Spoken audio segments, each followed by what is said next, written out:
अस्सलाम वालेकुम नाज़रीन, आसपास होम कुकिंग में आपको वेलकम करती हूँ। आज मैं आपके साथ बीफ बिहारी बोटी की रेसिपी शेयर कर रही हूँ। बहुत ही मज़ेदार बनती है, बकरा ईद के हवाले से स्पेशल रेसिपी है। तो चलिए देखते हैं इसको मैंने किस तरह से बनाया है। ये 1 किलो बोनलेस बीफ है जिसको मैंने अच्छी तरह से वॉश कर लिया है। अब मैं इसमें कुछ मसाले ऐड कर दूँगी। नमक ऐड कर रही हूँ मैं इसमें 2 टीस्पून। अब अपने टेस्ट के अकॉर्डिंग ऐड कीजिएगा। मिर्ची मैं ऐड करूँगी इसमें 3 टीस्पून, ये भी आप अपने टेस्ट के अकॉर्डिंग ऐड कीजिएगा। गरम मसाला पाउडर ऐड करेंगे इसमें 1 टीस्पून। जायफल जावित्री का पाउडर ऐड करेंगे इसमें 1/2 टीस्पून। इन दोनों को मैंने एक साथ पीस लिया था। लहसुन का पेस्ट ऐड करेंगे इसमें 1 टेबलस्पून। अदरक का पेस्ट ऐड कर देंगे इसमें 2 टेबलस्पून भर के। कच्चा पपीता ऐड करेंगे इसमें 2 टेबलस्पून। अगर कच्चा पपीता अवेलेबल नहीं है आपको तो आप इसमें कचरी पाउडर भी ऐड कर लीजिएगा, 2 टेबलस्पून ऐड कीजिएगा। और कच्चे पपीते को आप ग्राइंड करके रखेंगे अगर, तो आप छिलके के साथ ग्राइंड कीजिएगा, हरे छिलके के साथ, वो ज़्यादा इफ़ेक्टिव रहता है। इसमें खोपरा पाउडर ऐड कर देंगे 2 टेबलस्पून। इसके बाद इसमें भुना हुआ बेसन ऐड कर देंगे 3 टेबलस्पून। आप भुने हुए चने को भी पाउडर बनाकर ऐड कर सकते हैं। दही ऐड कर देंगे इसमें 4 टेबलस्पून।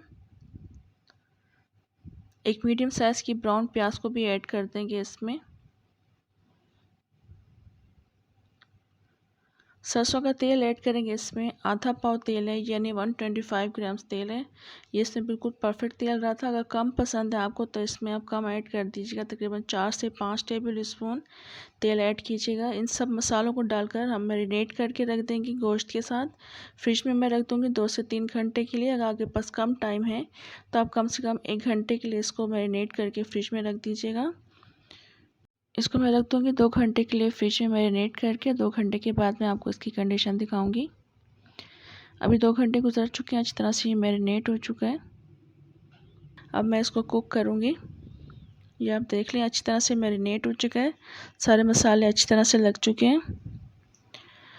एक पैन में मैं इसको ऐड कर दूँगी। फ्लेम मैंने ऑन कर दिया है। ये सारे गोश्त हम इसमें ऐड कर देंगे। इसको हम चम्मच चला लेंगे, अच्छी तरह से मिक्स कर देंगे और इसको मैं कवर करके रख दूँगी तकरीबन 1 घंटे के लिए, मगर दरमियान में चेक भी करते रहेंगे। इसको अब मैं कवर करके रख दूँगी तकरीबन 1 घंटे के लिए। गोश्त के गल जाने तक इसका वेट करेंगे, लेकिन दरमियान में चेक भी करते रहेंगे। 1 घंटे के बाद फिर मैं आपको इसकी कंडीशन दिखाऊँगी।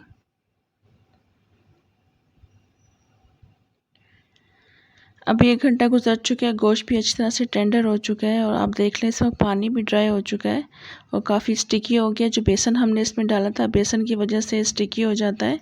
इस तरह इसकी कंडीशन हो जाती है, मगर ये बहुत ज़्यादा टेस्टी और मज़ेदार बना था। आप देख लें इसको, मैं आपको इसको चेक करके भी दिखा देती हूँ।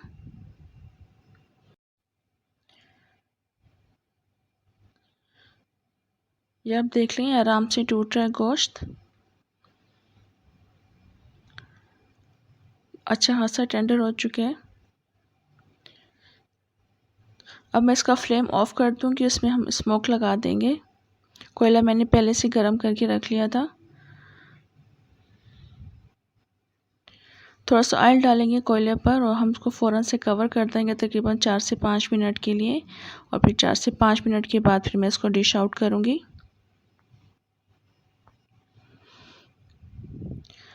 अभी मैंने इसको डिश आउट कर दिया। साथ ही मैंने इसमें हरा रायता भी बनाया था और लच्छे वाली प्याज काट कर इसको सर्व किया था। इन दोनों चीज़ों के साथ ये बहुत ही टेस्टी और मज़ेदार लगता है। इसको ज़रूर ट्राई कीजिएगा, बनाइएगा। बकरा ईद के हवाले से एक स्पेशल रेसिपी है। बकरा ईद के अलावा भी आप इसको बना सकते हैं। दावतों के लिहाज से बहुत अच्छी रेसिपी है। आप मेहमानों को सर्व कर सकते हैं। ये बहुत ही मज़ेदार बिहारी बोटी रेडी हुई थी। इसे ज़रूर बनाइएगा, ट्राई कीजिएगा, इंशाल्लाह आपको पसंद आएगी। रेसिपी अगर आपको अच्छी लगे तो लाइक और सब्सक्राइब भी ज़रूर कर दें। इंशाल्लाह नेक्स्ट रेसिपी के साथ दोबारा आऊँगी, तब तक के लिए इजाज़त दें। अल्लाह हाफ़िज़।